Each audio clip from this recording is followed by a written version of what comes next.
Everybody asking how we doing, say we good. Don't need no one to tell me how to live just like they would. It ain't their business, but they in it, I don't know why. Revolved around my life after I found another. Assalamualaikum warahmatullahi wabarakatuh. Perkenalkan, nama saya Galus Syafwa Putri Hendira. Saya dari program studi pendidikan guru sekolah dasar. Saya dari kelas 2023J dengan NIM 23010644363. Di sini saya bakal ngejelasin tentang sejarah Pancasila di awal kemerdekaan, secara teori dan contoh peristiwa dan tanggapan terkait hal tersebut. Berikut adalah penjelasan dari saya. Pancasila adalah dasar negara Republik Indonesia yang terdiri dari 5 sila pada di awal kemerdekaan di Indonesia. Pancasila menjadi landasan ideologi yang diadopsi oleh negara baru tersebut. Berikut ini penjelasan secara teori mengenai Pancasila di awal kemerdekaan serta contoh peristiwa dan tanggapan terkait hal tersebut. Yang pertama, ada ketuhanan yang Maha Esa. Pancasila mengakui adanya Tuhan yang Maha Esa. Prinsip ini menunjukkan bahwa bangsa Indonesia meyakini dan menghormati keberadaan Tuhan. Pada awal kemerdekaan, ketuhanan yang Maha Esa tercermin dalam pembukaan UUD 1945 yang menyebutkan bahwa Indonesia merujuk pada Tuhan yang Maha Esa. Contoh peristiwa yaitu proklamasi kemerdekaan Indonesia pada 17 Agustus 1945. Pada saat itu Insinyur Soekarno sebagai presiden pertama di Indonesia melafalkan teks proklamasi yang mengandung pengakuan terhadap Tuhan. Tanggapan terkait yaitu banyak warga di Indonesia merasa bangga dan bersyukur bahwa Pancasila mengakui keberadaan Tuhan sebagai landasan negara. Hal ini dianggap penting untuk memperkuat identitas religius bangsa Indonesia. Yang kedua, ada kemanusiaan yang adil dan beradab. Pancasila menekankan pentingnya menghormati dan melindungi martabat serta hak asasi di setiap individu. Prinsip ini menegaskan bahwa setiap manusia memiliki hak yang sama dan harus diberlakukan secara adil dan serta beradab. Contoh peristiwa adalah pada masa awal kemerdekaan, pemerintahan di Indonesia berupaya membangun sistem hukum yang adil dan beradab. Misalnya pembentukan Mahkamah Konstitusi pada tahun 1945 yang bertugas menjaga keadilan dan melindungi hak-hak konstitusional warga negara.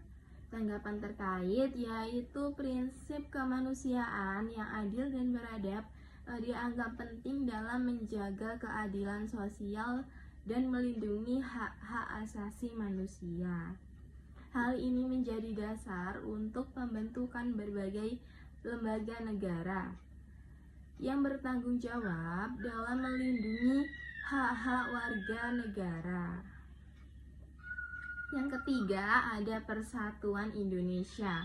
Pancasila mendorong persatuan dan kesatuan bangsa Indonesia. Prinsip ini menekankan bahwa pentingnya menjaga persatuan dan menghindari perpecahan yang dapat mengancam kedaulatan negara Indonesia. Contohnya yaitu pada masa awal kemerdekaan, bangsa Indonesia bersatu dalam perjuangan merebut kemerdekaan dari penjajah. Misalnya, perjuangan rakyat Indonesia dalam pertempuran 10 November di 1945 di Surabaya yang menunjukkan semangat persatuan, keberanian dalam menghadapi penjajah Belanda. Tanggapan terkait yaitu Persatuan Indonesia dianggap sebagai salah satu pilar penting dalam mempertahankan keutuhan negara. Prinsip ini mengajarkan pentingnya menghargai keberagaman budaya, agama, suku, dan etnis yang ada di Indonesia. Yang keempat, ada kerakyatan yang dipimpin oleh hikmat, kebijaksanaan dalam permusyawaratan atau perakyatan. Pancasila menekankan pentingnya prinsip demokrasi dalam sistem pemerintahan di Indonesia. Prinsip ini mengandung makna bahwa keputusan-keputusan penting diambil melalui musyawarah dan perwakilan rakyat.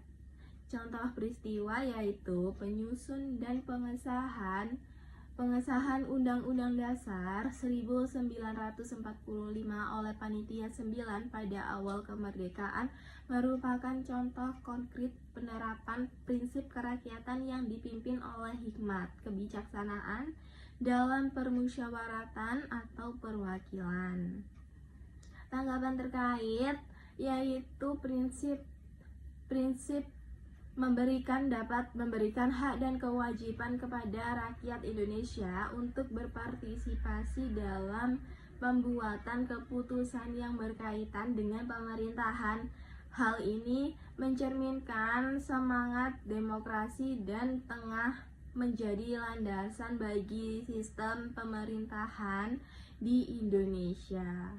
Yang kelima, ada keadilan sosial bagi seluruh rakyat Indonesia.